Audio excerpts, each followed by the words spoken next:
You ever get a bottle, say you love it, and then put it on the shelf and never see it again? We've got 5 of those bottles that we say we loved, we enjoyed, we put them on the shelf, and then we completely forgot about them. Yeah, I don't know if we say we love them. I think we genuinely love them. It's just, you lose track of them.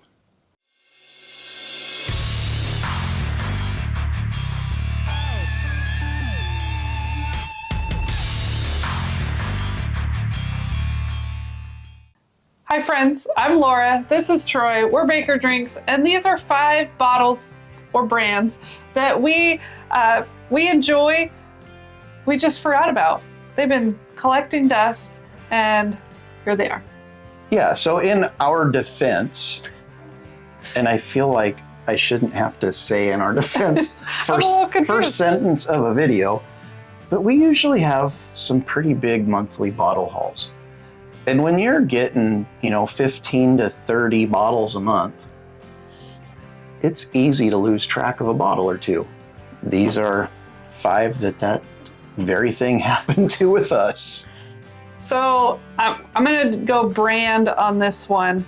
This is the Redwood Empire. This bottle specifically is the Lost Monarch, but it's not necessarily this bottle. It's really all of them. I blame their height for this issue. We have 2 rows of bottles on our shelves, and because these ones are tall, they get to the back. That's a dusty bottle. But we love them, especially in the summertime. These base bottles that they have, the Lost Monarch, the Pipe Dream especially, and Emerald Giant. We love these for summertime because they're low proof, they're pretty cheap, they're easy to find. They do well in a flask on the golf course or whatever, but we kind of forget about them sometimes. And I'm having fun doing this video because I'll probably have a pour of this later today.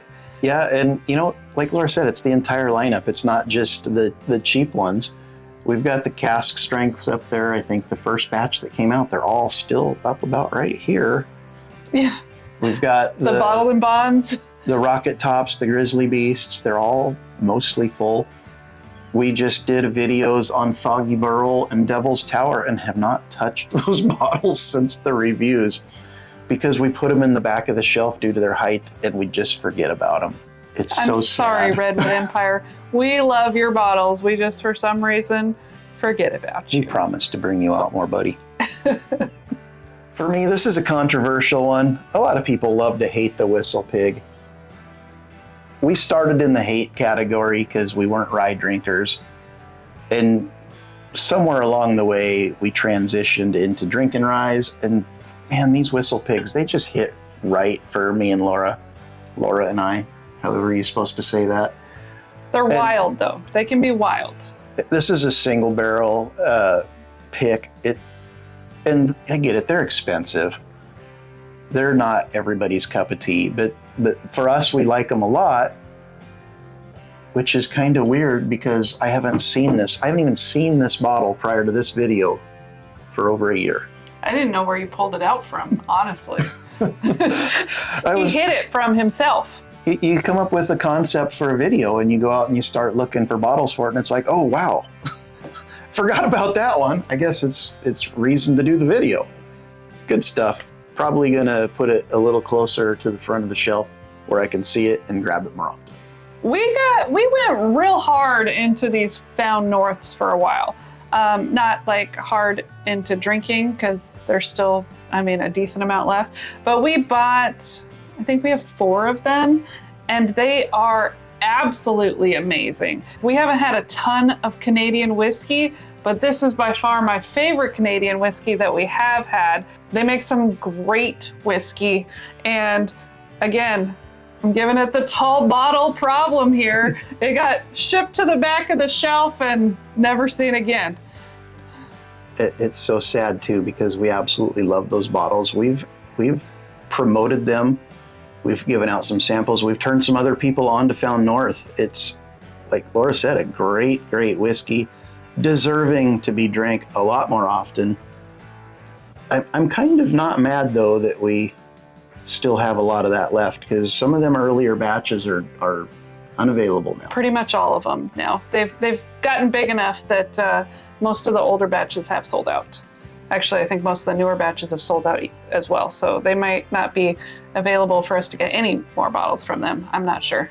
But it's good, and I'm happy we have the bottles. I just forgot about them. So I'm noticing a trend here, and I don't know if it's by design or not, but we got a rye, a blue rye, Canadian. I got another rye here. But we like ryes. It's the Pikesville. And again, it's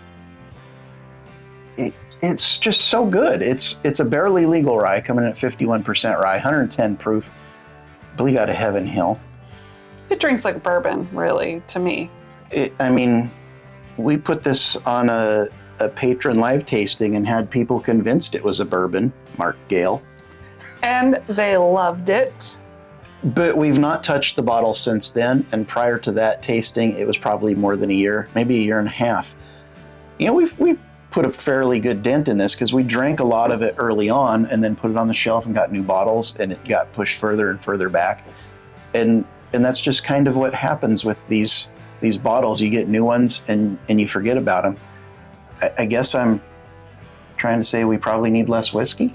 We need to learn to rotate bottles. We need to get into a rotation system so we're not always looking at the same ones. Because, you know, honestly, Troy will be like, hey, you got next pour. And then I'll walk in here and I get a little overwhelmed, a little overstimulated, I guess you could say. And I grab like the first thing I see, and that's what we drink. I'm not usually digging for bottles. If I gotta move things, put things on the floor to get to it, I'm probably not pouring it. Did y'all notice when I said we probably have too much whiskey, she changed the subject, which means I can still buy more. I didn't say that. You did don't not have to. say You that. don't have to increase to not decrease. You know, you can stay the same. Maker's Mark, especially the wood finishing series, but really all of the Maker's Marks that we have. Again, they are in the back of the shelf. So, back of the bottom shelf. Even. Back of the bottom shelf, so I really don't even see them. We like them. I mean, this came out last year. That went to the semifinals in Advent. Troy loves it. But for me, Maker's Mark is usually not my profile. I don't love them as much as other brands. So if it was in the front, I still probably wouldn't pick it that often. But the wood finishing series in general, we very much enjoyed, and we'd kind of hunt them down, get them, enjoy them, and then the next one would come out and it'd be like, well, that's where we're going now. Now nothing's coming out, so we haven't bought one. We haven't drank any in a while. Yeah, it's just a victim of, as I've said multiple times, you get new bottles and they get pushed further and further to the back. And without new wood finishing series bottles coming out on the regular, it's just, you know, you forget about them. Yeah, so start looking in the back of your shelves. Pull out what you can find. You might be surprised that you got some good stuff back there, like we were. Yeah, leave a comment and let us know what bottle you used to love but forgot about. Yeah, like, comment, and subscribe. We'll see you again soon. Cheers.